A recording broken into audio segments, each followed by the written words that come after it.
it gives me a sense of like how it would be, like a realistic setting, I would say, like how to deal with the pressure of like a patient maybe crashing or having severe symptoms.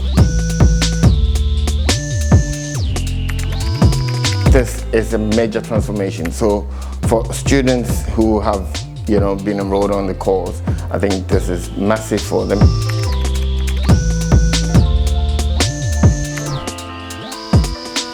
Because it's quite a hands-on course, I think it gives us a more real-life impression of what we'd expect in the future.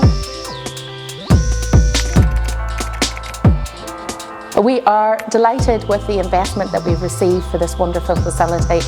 It's going to enhance our curriculum delivery of our T-level in health and science. We're very grateful to King's College London and also St Christopher's Hospice, where a number of our students are currently on placement.